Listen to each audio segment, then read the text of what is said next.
Nataraj dance academy की ओर से नृत्य के माध्यम से नर्तक सम्राट पंडित बिरजू जी महाराज को श्रद्धांजलि अर्पित किया गया।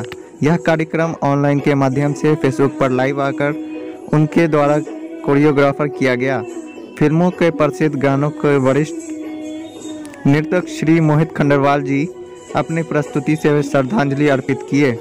कार्यक्रम में श्री मोहित खंडरवाल जी ने माहे रंग दे लाल, जगावे साड़ी रहना, कान्हा में तो से हारी एवं भारी भारी मटकी गानों पर अपनी प्रस्तुति दी। 2006 में मोहित जी ने संकट मोचन मंदिर वाराणसी में उनकी प्रस्तुति दिखाकर बहुत प्रोत्साहित हुए थे।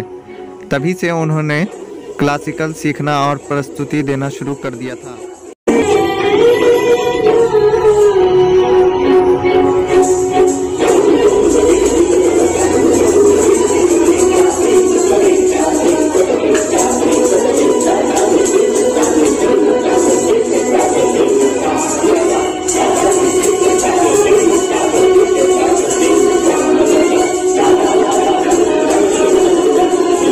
बहुत कम है। जिस समय हम लोग, खासकर मैं प्रस्तुति करता था, उस समय मेरे लिए भी बहुत डिफिकल्ट था एक लड़का होकर के प्रस्तुति देना, डांस करना, घुंघरू पहनना, काजल लगाना, लिपस्टिक लगाना, मतलब एवरीथिंग जो श्रृंगार होता है हमारे नर्तकी में, डांस में। तो वो तो हमारे दादा के एज के हैं, तो उनके लिए कितना डिफिकल्ट हुआ होगा। और पंडित बिरजू जी महाराज,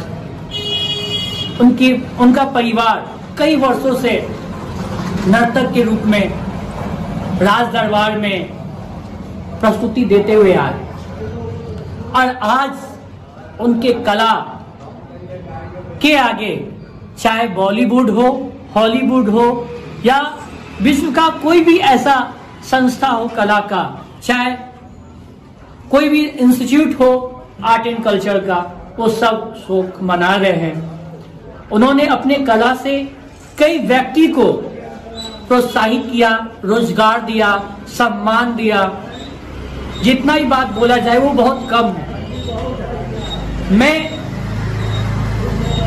बालपन से ही मैं कला के क्षेत्र में हूँ। मेरे अंदर एक डांस का, एक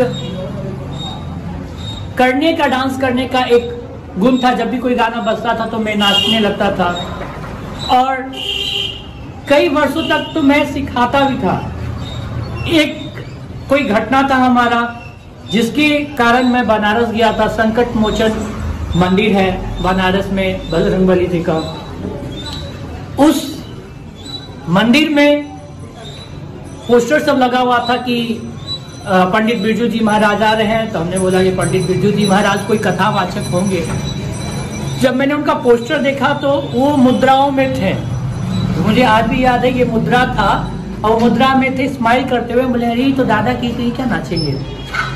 तो पता चला कि शाम को प्रस्तुति होने वाला है और वो आने वाले हैं। तो बोले कि देखना चाहिए क्या है, क्योंकि क्लासिकल का मुझे नॉलेज नहीं था, और उस समय 2004, 5, 6 के करीब उतना सोशल मीडिया नहीं होता था, फोन नहीं होता था।